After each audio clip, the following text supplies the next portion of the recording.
So the Greys informed me over time that they selected genetic lines.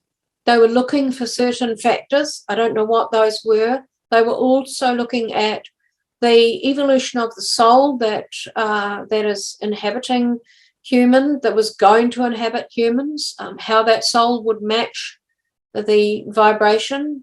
And I have seen a Grey splitting off a piece of his consciousness. So I saw this spark of light come out of his head and move towards a soul that was floating in the air on board craft. And I witnessed this.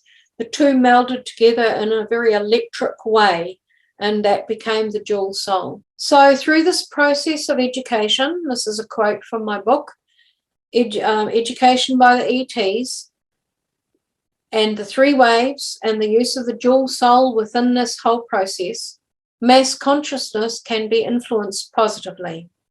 A massive shift in humanity's awareness can result from this intervention.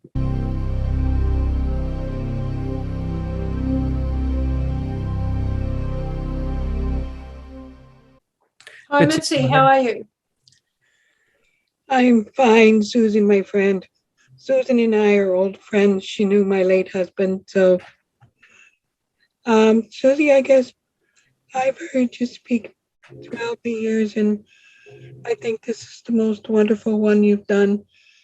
Excellent, very excellent. Thank you for sharing your truth to many people. Thank you. I don't have a question. Okay, thank you, Mitzi. Okay, Bear.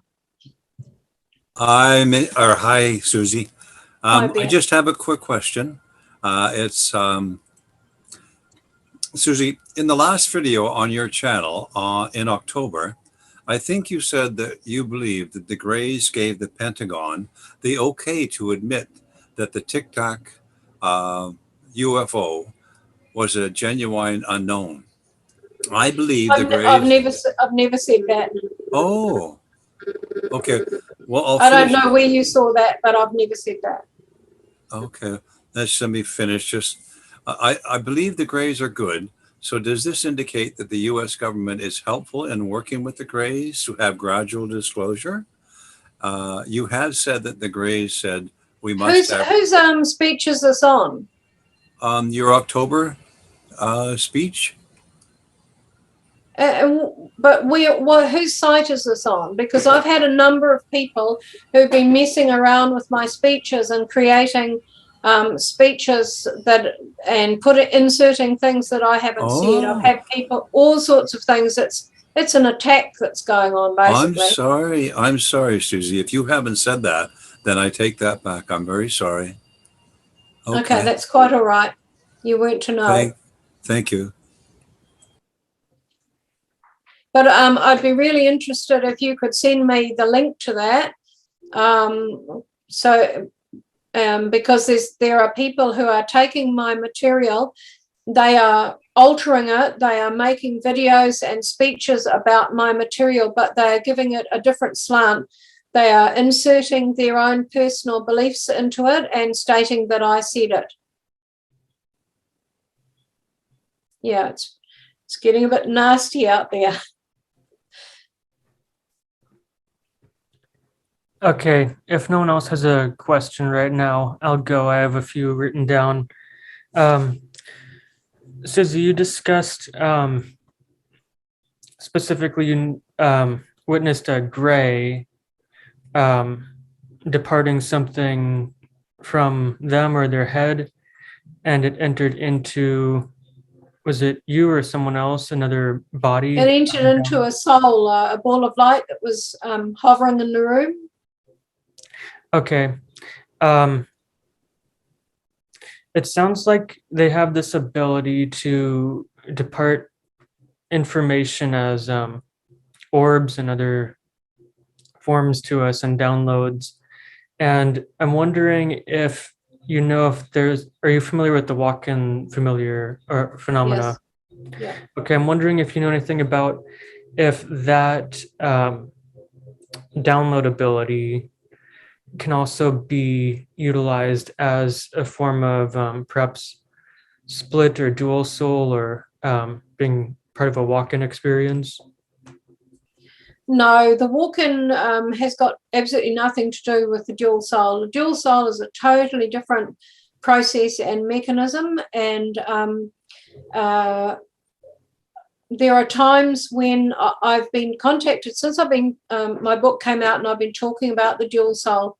Been contacted by a lot of people who believe that they're dual souls, but when I listen to them talk, I suspect that they're not.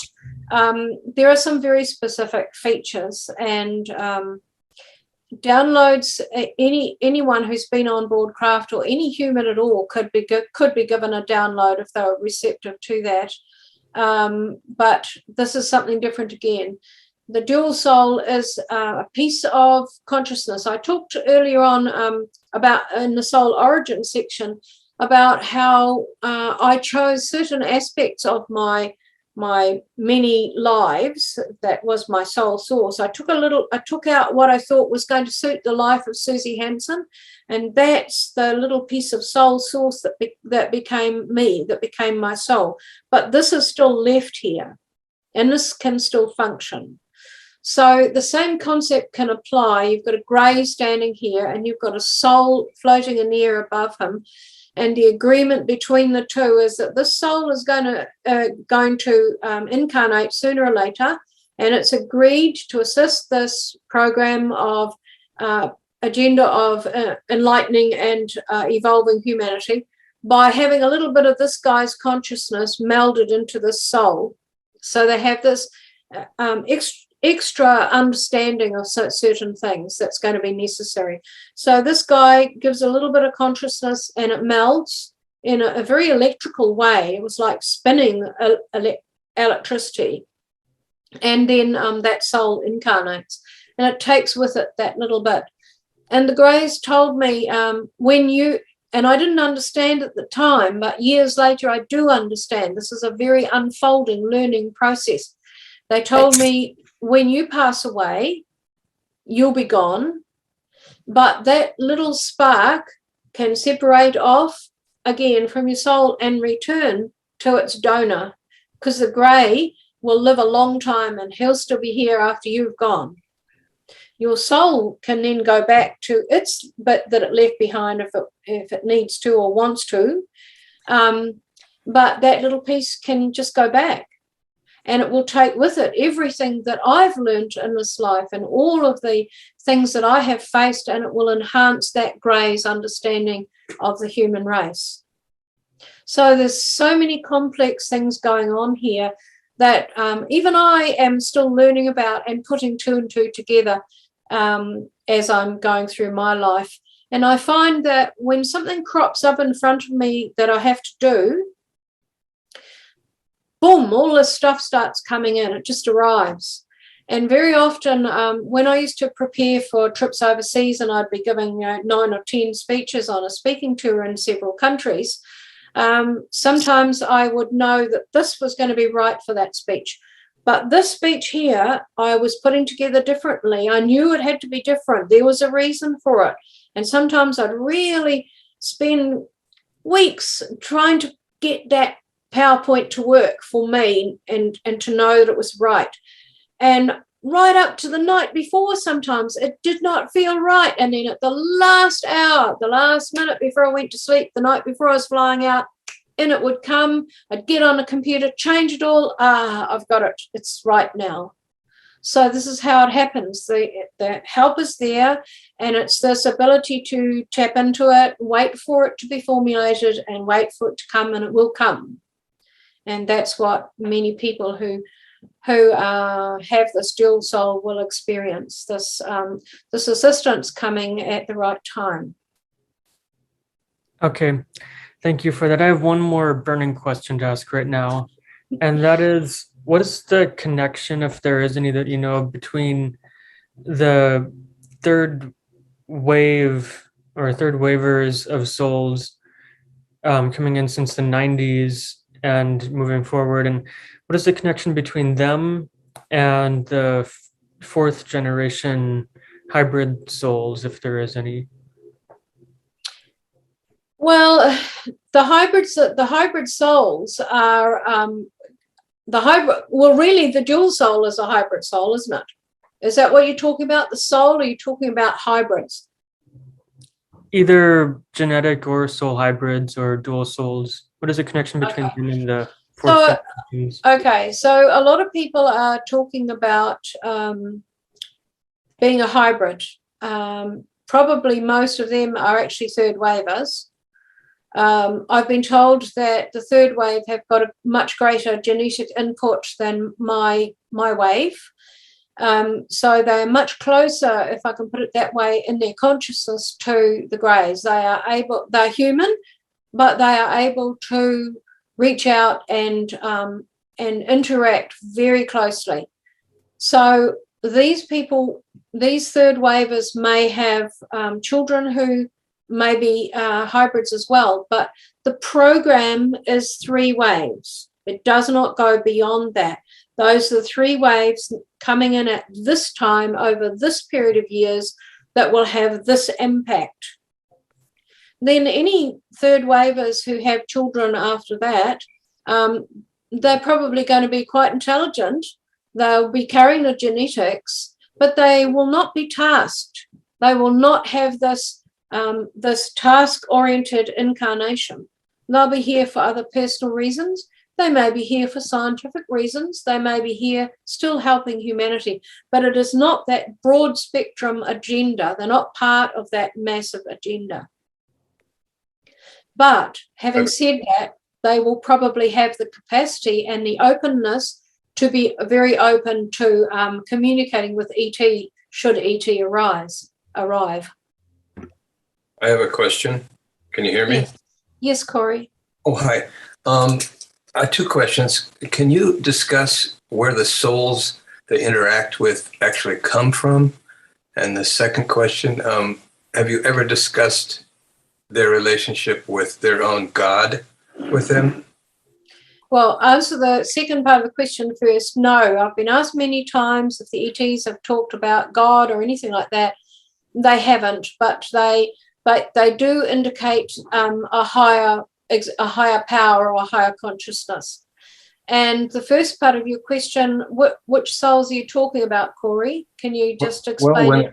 When a soul floats into a given room and interacts with you folks, I was wondering how they acquire that soul and bring it into the ship, or where its origin comes from. Well, in my memory of what happened to me, which I believe was them opening something up in my mind so that I would understand it.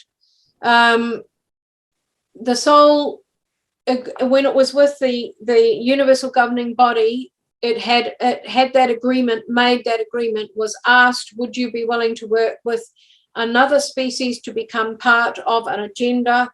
And this is what we're going to do, brief outline of it, etc. And the answer for me was, yes, I would be. And the moment I said, yes, I would be, I was there. I was in a room and there were greys around. It was instant. As to whether it's instant for everybody, I don't know, but that was my memory, that it was an instant thing. I'd made the agreement. They'd already decided, the universal governing body had already decided that what I'd brought from my soul source and what I'd experienced in other lives was sufficient to be able to carry out the tasks that they would like a soul to do. And so I was it in this instance, and I made that agreement, and immediately the connection was made with the greys. And the greys are only the front people. There are other species on the craft working behind them. They are just the ones who have certain skills in terms of organisation and being able to pick up and process thousands of humans on any one night on large craft. So they are the interface, but there are other species behind there who are performing various duties. So it sounds like you might equate a higher self with the UGB. Is that accurate? My higher self? Well, a higher self is a term meaning, what the soul Yes, goes to. Well, I was told they were sort of like the gatekeepers of souls incarnating into different planets. And the fact that I was offered life as a large sponge-like organism on a newly developing planet indicates that the soul can manifest in many different ways and can perform tasks that we wouldn't even think about that a soul would do. So my soul had the opportunity to inhabit an organism, a sponge-like organism. And I remembered that for years, and it's only just 2 or 3 years ago I was reading about newly developing planets, and lo and behold, one of the things that's necessary on a newly developing planet is these sponge-like organisms that form. So I'm quite glad I didn't choose that one. We should call you Brillo. That's it for my questions. Okay. Bea, was your hand up?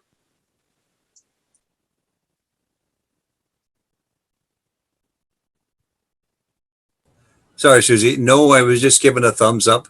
I thought what you were saying was great. It's good to follow you. It's very interesting, your book and all Thank that you've gone through. It's I really think it's good for anybody to listen to, even if you're a little bit fractured about new information. And today's world, we're so caught up in so many things. This is still what I consider a truly foundational aspect to life. What we should know from people like you, or our own experience, if it does happen, unfortunately it hasn't happened for me, is just this: we should be listening, I think. So Yes, I think the soul is something that's poorly understood, and it is us. We are the soul, and it's probably one of the most poorly understood aspects of the human being, probably or any universal being on this planet. People look at it and they don't give it its worth. I don't think, like, we keep it as a sort of a thing out there that's not really part of us. We have to think of it as ourselves. We can't think of it as something other than that. We are that soul, and we have to be involved in our life and its direction as well as that soul's direction. That's right. That's right. I'm going to go listen. You keep talking now. Okay, we have Michael with his hand raised up next. Go ahead, Michael. Hey there. Oh, Hi. yeah. Hi. So are there interstellar beings that oppose human ascension? And if that's true, are there humans that have been specifically chosen to be spiritually awakened to combat it? That's my question. I don't follow any of the Ascension information. Ascension has never been part of my experiences with the Greys or any other species. It's it just doesn't come into what I have been part of. Thank you. Thank you. So, Suzy, I don't know if you want to talk about this or not, but do you think the same people who tried to kill you several years back are the same group of people who are trying to hack into your work and discredit you? Quite possibly. I couldn't say for sure. But I've uncovered, or people have told me about, some pretty nasty stuff on the internet, where people have taken some of my sighting research and altered it around, claimed that it's their own, but have done a section of the short snippet or video that is critical of the outcomes, etc. But all of the data and information had been altered to make it sound ridiculous, and then they put my picture up and say that I didn't investigate it properly, etc. But none of the data that they put on there was correct in the first place. They chose ridiculous images to go with some of the things that I'm supposed to have said.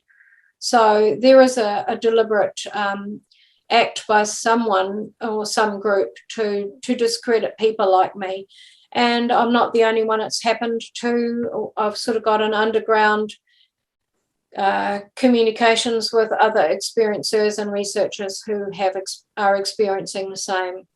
I had a British archaeologist make a fake video about me, which was very damaging. Why would a British archaeologist do that? You know, is he even an archaeologist, or was his profile just nonsense? So I think the Greys said, and I'd like to say this, that when the subject starts being examined, which I believe we are in the initial stages of now, with the Pentagon and the American government coming forward with information about their naval footage of UAP and people testifying to the Senate, etc. I think that the Greys said that at this time, when the investigation of the subject starts, it's going to become more and more dangerous for anyone who claims to have had experiences with ETs or contact with them. So you'll see a lot of researchers who haven't had contact themselves but are researchers will drop away because they won't want to face that. You'll also see a lot of people who perhaps imagine that they are experiencers because they like the attention or whatever. And I'm sure there's always people like that. They'll drop away, and the rest will be targeted, and it is going to become unpleasant, and it is already for me as a person who's speaking internationally. Thank you. Yes. Okay, Mitzi. Bear? Thanks, Suzy. Do you think that the reason why this is to remain hidden meant to be remain hidden by so many people, that we live in a world that has got a secret narrative to an extent? I mean, that's concerning just about everything that we deal with. When something that I consider this important and this revealing is not allowed to be given or given its just cause, is that part of just the world and what it is to us? I mean, this is just one thing. There's so many things in our world that are hidden and are taboo. If you get close to the sun and all of them, you're going to get burnt. And this is just one more. I think we live in a world and a society that isn't truthful, and this is just one more truth that will not come out unless we ourselves try to get it there and try to communicate to each other.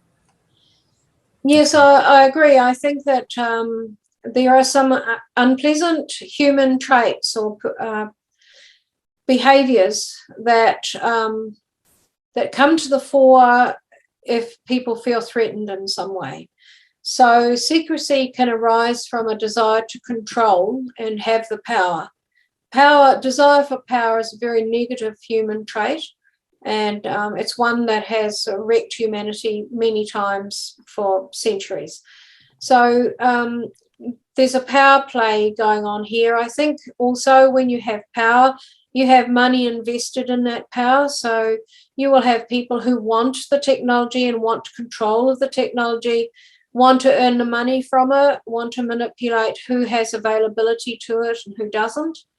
So therefore we have these divisions in society, and when are we ever going to be able to get rid of the rich and the poor and have us all have a good quality of life and good quality of opportunities with these negative human traits? And so I go back to what I said in my speech, that we are spiritually retrograde on the planet. We are going backwards. We are developing technology and means of doing things that need ethical oversight, and often that ethical oversight is missing and replaced by desire for power and control. So we hear a lot about med beds. People talk about med beds. Well, I've seen these special beds on craft. I wouldn't have called them med beds, but they do amazing things. You know, and people are saying, oh, they're coming, we're all going to have access to them. But I seriously doubt that is going to be the case in anything that is advancing technology. There will always be something withheld, so that you have to pay extra in order to get that, or you have to have some particular availability to be able to get that. So What the ETs are trying to do is provide humanity, the whole of humanity, with the availability of healing and health and eco cities and places where we flourish and where we are nourished, not the kind of civilization that we have today.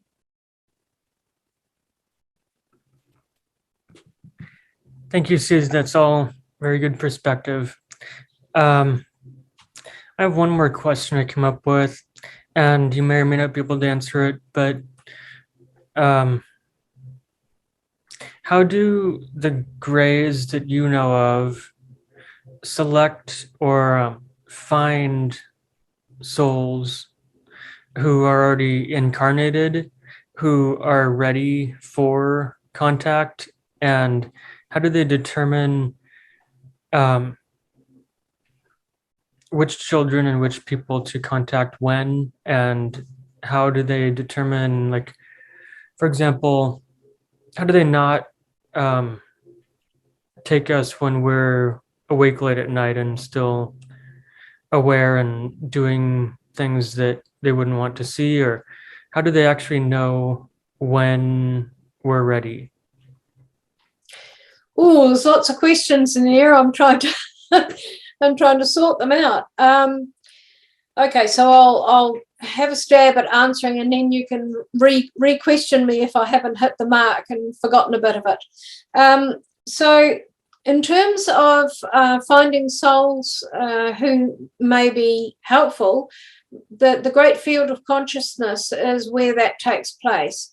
So you feel this urge if you're lying there and your soul is in this great field of consciousness, as Rudy Schild calls it. You feel this desire to come out of your slumber, so to speak, and do something and take on a new life. So when you appear before when you've selected a life and then you appear before the UGB, and I've been told that there are these governing bodies on all planetary bodies and interdimensional platforms, if you want to put it that way, then it's all about frequency. It's all about recognizing a frequency, and the frequency of your soul is developed through many, many lives. And whether or not those lives led were good and positive and you were developing your spirituality, or whether you were not. So it's based on your frequency, and so many things on the craft are based on frequency. We can't hide anything when we go on a craft, and as we become a telepathic society, we won't be able to hide anything either. It will be difficult unless we learn some of the skills they've got. They can actually cut people out of a telepathic message and only direct it to certain people, but that's an advanced skill that they've probably developed over a very long period of time. So in terms of recognizing people on the planet that they might want to wake up, this is all part of a process of association. So if you are exhibiting a good auric field, that's your frequency, it's easily recognizable. And on one occasion, and it's actually in my book somewhere, I should find what page it's on, I described being told by a grey that they can sweep whole cities. And I asked him what he meant by that. And he said they're looking for people who have high spirituality and people who have a high frequency, who are good living, compassionate people, etc., with all the right attributes that they would like to work with. And they can sweep the city simply using their technology. What that technology is, I don't know, but clearly it is able to identify amongst millions of people in a city, in an international city, where there is a soul with this elevated frequency. And then if they want to incorporate you in some way, not in this particular agenda, you're more or less incarnated into that. But there are many other ways in which they select people who they described as run alongside the agenda. So there are lots of people with specific skills. They may be scientists, they may be geologists, they may be community leaders who they think are going to be really helpful to the agenda and run alongside it or assist someone within the agenda. So I might have a particular problem and they will cause me to meet someone who can solve that problem or give me that information. And it might just be a brief thing and they're gone.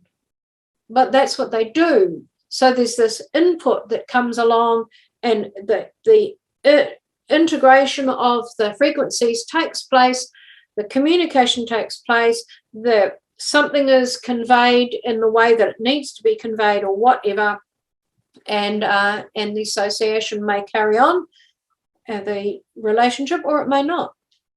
And we all talk about people who cross our paths. So we know that this sort of thing happens anyway. But yes, I'm thinking of a place like Shanghai that I think has 25 million people, and they could sweep that entire city. And on some technology, they can register the souls who have particular attributes that they're looking for. And when I've attended some of these lectures in undersea bases or on very large craft, I have seen lecture rooms full of scientists. I've seen it full of community leaders, etc. And these are people they've identified, brought on the craft in an altered state, so they don't really know where they are. They just know they're at a lecture and they're listening to someone talk, and it's very interesting. And the information is imparted, the agreement to participate and be of help is cemented, and then they drop back down. They have what I call a thought seed, or a little implant of information or a trigger put in their head. Something happens in their daily life, boom, the trigger is there, the information opens, the contact takes place. They think, oh, I'll just go and sit in that cafe and have a coffee, and they meet me or whoever. Okay, so this is how it happens. It's a massively, massively complex job that they are doing. And they would have to be seriously advanced and seriously spiritual to want to even think about doing it for a civilization like ours. They would have to be seriously committed to cleaning up the universe. Okay, that's a good explanation for that question. One more I thought of related to part of that long answer was about personal frequency and energy, and when a person is ready for contact, and that the Greys and other aliens and beings are able to sense that and know when a person is at the right frequency vibration for them to match. Have you heard of CE5? Yes. So it sounds like that's essentially what goes on with CE5. People need to be at a particularly high vibration to meet other higher beings and be able to call them in. Would you say that's correct? I think endeavors like CE5 are more about just waking people up and getting them to realize there's more out there than they have believed previously or thought about previously. People who have contact and are taken on board craft are generally people who've incarnated with the agreement that that's going to happen. So it's a planned and agreed upon action. But some people do not remember that they've had that agreement. Some people don't remember their contacts or being on craft, or they remember very little about it. For example, the third wavers at the moment, most of them don't have much memory of contact at all, even though they've had these amazing education on craft and experiences on craft, being taught all kinds of things. They don't have memory of it. They just appear to other humans to be really good, trustworthy people with integrity, highly intelligent and intuitive, and using their intuition quietly in their daily work or their daily life. So those people, the third wavers, will start waking up very soon, and I've already been contacted over the last few years by numerous younger people who fit in that group, and have met people overseas, and they are waking up and starting to remember their contacts. Some will be quite shocked, and it'll take a little bit of assistance by people in my group. Others will slip into it quite naturally and think, oh, this is pretty good, I don't mind this. Yeah, let's run with this. Because that's the way a lot of young people think. They are very instantly adventurous, and it's not a big problem to move from one course to another, whereas people in my generation probably overthink it and think it out a lot more. Thank you. Bear's got his hand up. Barry, go ahead then. Okay, it's funny how you just said that, because I'm thinking about what happened, what I thought happened to me. I'll tell you, Suzy, this is about a year or so ago. It happened in my little place here, and it was late at night, early in the morning, I'm not sure which, and I woke up, I don't think I said no, but I was saying no. And when I looked down, and I've said this a couple of times, there was what I consider a reptilian being with green and black mottled skin. Like it was very vivid to me, and it's still very vivid to me, this memory. And all I said was no. So I was in denial. I don't know why it happened. I was sweaty. I went back to sleep. I didn't see him when I looked again, or her, or whoever it might have been.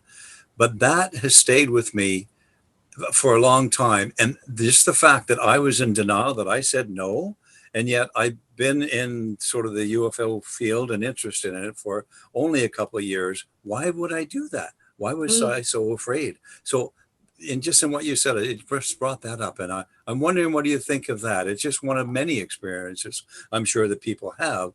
But here's a question. Should I have said yes?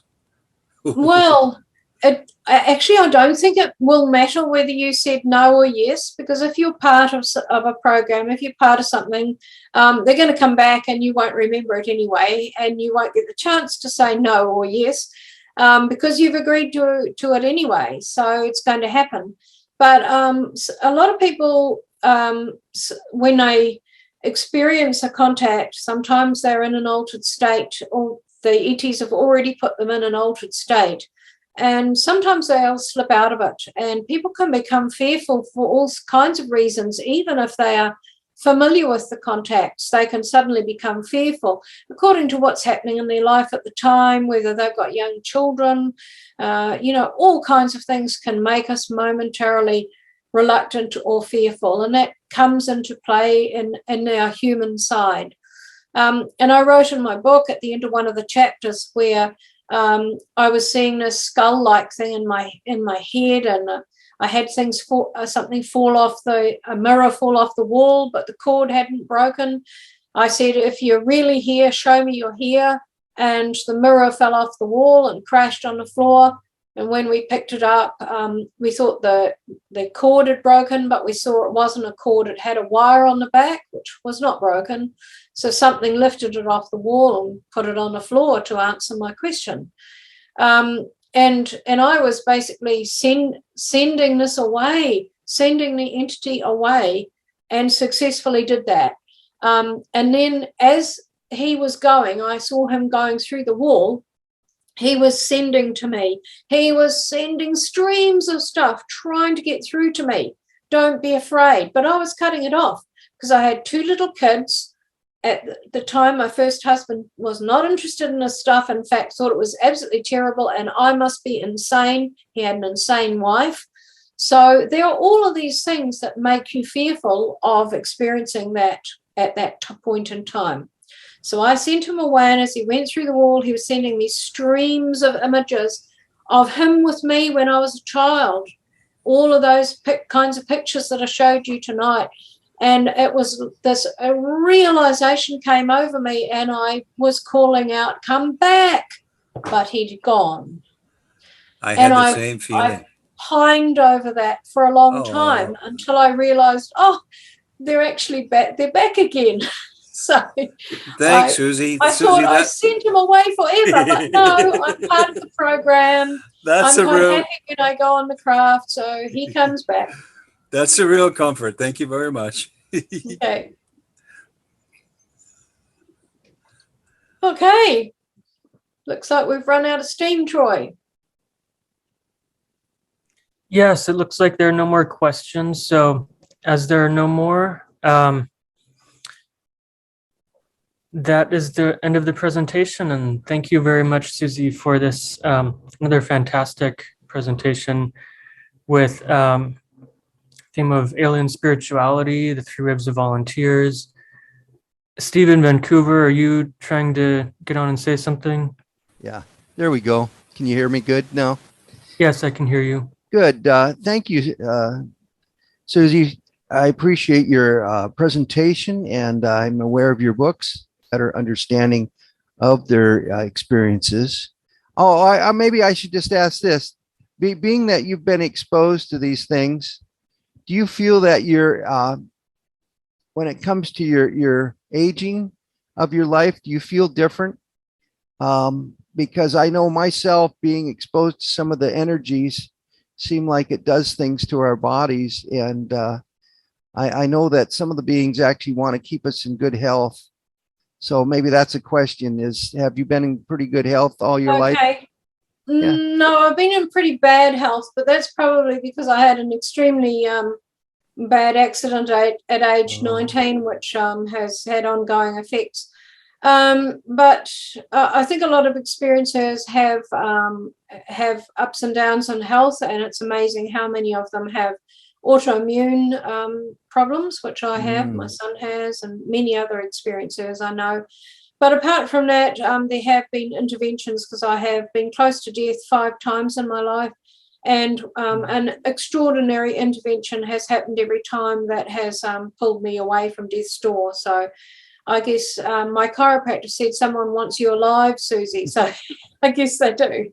Yeah. So Thanks, have you Pete. experienced it? Because I have where they've taken samples of scoop marks and puncture marks on my body and things that way. So have you experienced that too? Yes, I've had bruises that were from inoculations, but not from being harmed. So yeah, I have experienced things like that. Thank you. All right. Thank you. Thank you, Steve.